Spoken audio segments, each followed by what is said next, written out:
I selected him as the recipient of the chocolate cake because I knew he favoured it. You always choose chocolate cake, don't you?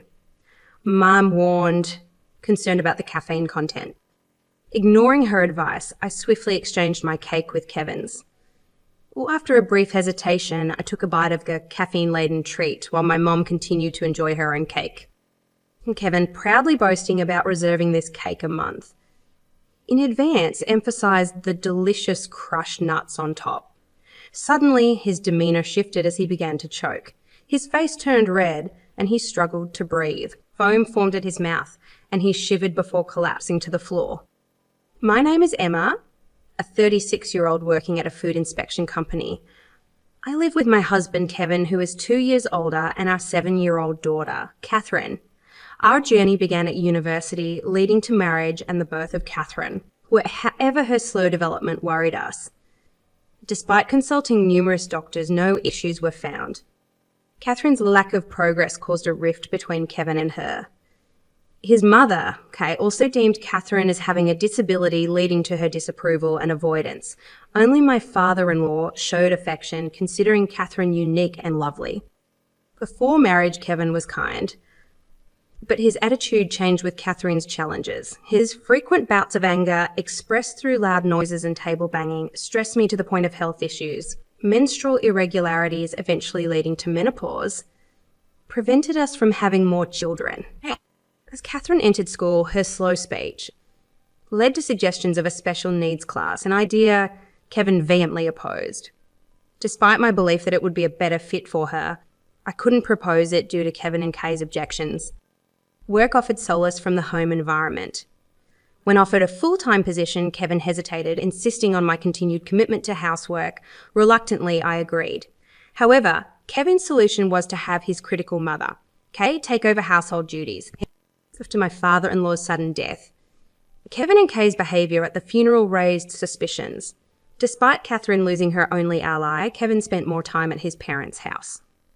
When I fell ill and asked for help, he refused, opting to stay away for a week. As my health improved, I received a job promotion, bringing both joy and the weight of added responsibilities in the midst of my challenging home life. I discussed the situation with Kevin, and as anticipated, he insisted that I should manage the household chores properly. To add insult to injury, he gave me a mocking look and questioned whether I could handle the title of a section chief, claiming it was equivalent to his position. Kevin abruptly left the table and headed to the bedroom. The next day, Kay visited our house and Kevin pointed out the supposed mess, attributing it to my lack of effort in housework. Kay hastily entered, meticulously inspecting everything from the cleanliness of the windows to the folding of the laundry and water stains in the bathroom. She made me redo everything, and Caffeine started engaging in conversation with Kay. But Caffeine approached Kay with a serious expression, asking her about the 4 main elements of happiness and inquiring about happy hormones. Surprised by Catherine's rapid-fire questions, Kay appeared bewildered. Catherine continued her passionate explanation about neurotransmitters, leaving Kay increasingly perplexed. Eventually, overwhelmed by Catherine's focus, a worn-out Kay went home. On my birthday, Kevin, returning from a business trip, surprised me by buying a birthday cake. A first since our marriage, this unexpected act puzzled me, as Kevin had never bought anything for Catherine or me before. During dinner, he showered me with overly sweet words, apologising for leaving household chores to me and promising to help more. While Kevin's words made me uncomfortable, I didn't want to spoil the moment. After dinner, as I cleared the dishes, Kevin retrieved the cake from the fridge, insisting he would handle it. Although uneasy about his behaviour, I decided to call Catherine to join us. In Catherine's room, she warned me not to eat the cake, expressing urgency in her gaze. Trusting Catherine, I returned to the living room, where she insisted we eat without forks. I realised she had swapped my cake with Kevin's. As we ate, Kevin proudly discussed reserving the cake, and suddenly he began to choke. Kevin collapsed on the floor, showing signs of anaphylactic shock from a buckwheat allergy. Both Kevin and I were allergic to buckwheat, and it was confusing since we were eating cake that shouldn't contain any buckwheat. In a calm voice, Catherine instructed me to call an ambulance. Following her guidance, I hit Kevin's back to help him expel the cake.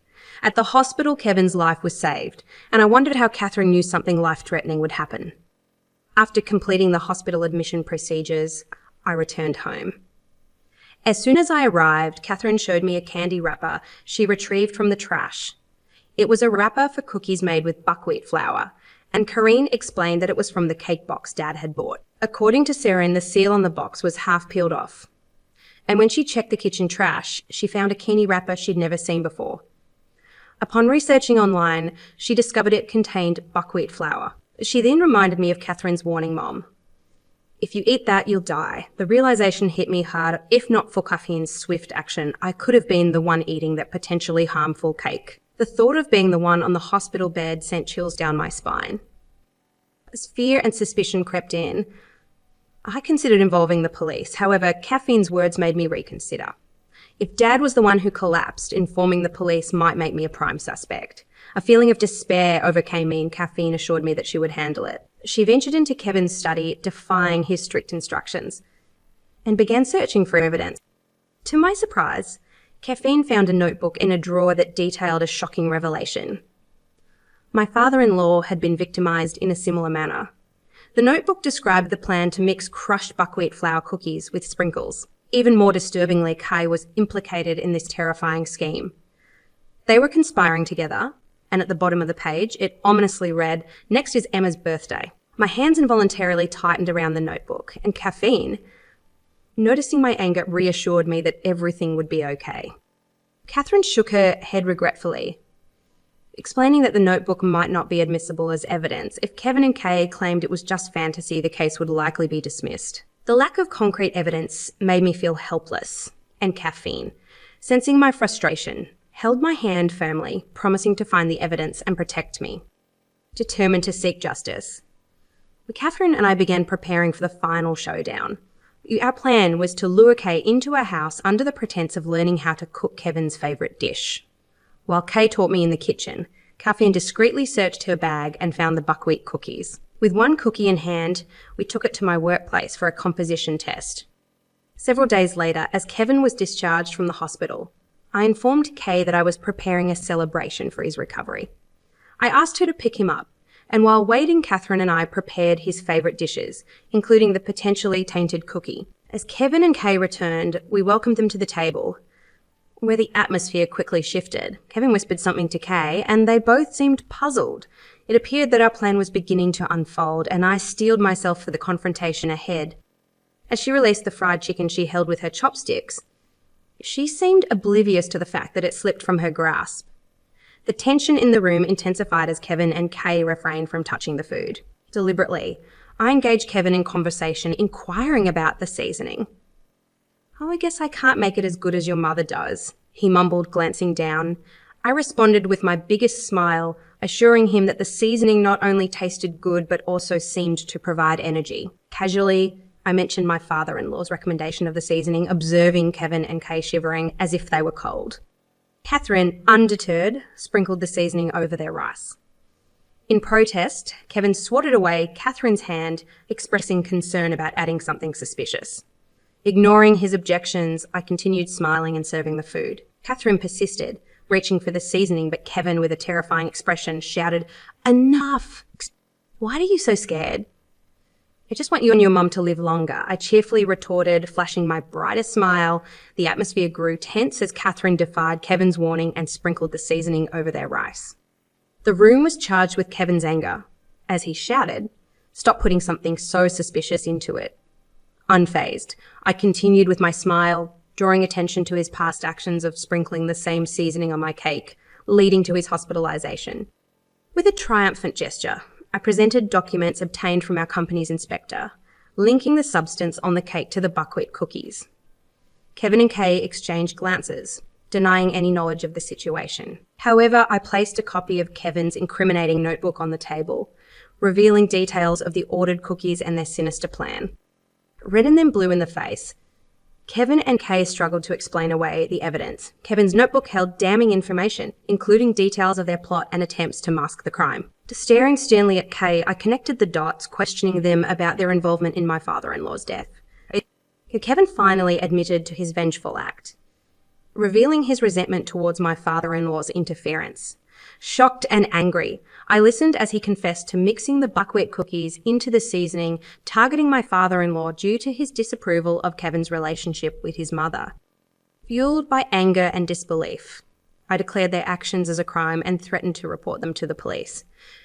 In a desperate attempt to conceal evidence, Kevin snatched the copy of the notebook from the table, crumpled it, and possibly swallowed it. Catherine caffeine, and I stared in surprise at his desperate act.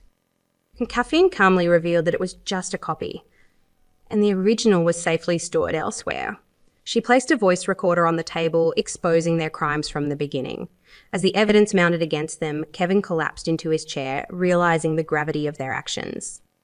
With the truth exposed, the police took Kevin and Kay away. Their cries and protests echoed, but the evidence, including copies of the notebook, voice recordings, and purchase history, secured a guilty verdict. The legal proceedings led to my successful divorce from Kevin, who had to pay compensation, along with receiving $660 as compensation. I used a portion to build a grave for my father-in-law, a proper place for mourning. After the trial, Catherine and I reported the incident in front of my father-in-law's grave, seeking closure and justice. Later, Catherine shared an IQ test result, revealing her score of 135. Surprised and impressed, I learned about her enrollment in a school for gifted children, where she flourished in an environment that allowed her to study what she loved. Our life together became enriching, filled with happiness and improved well-being. Despite the challenges, living with Catherine proved enjoyable, and our smiles never faded.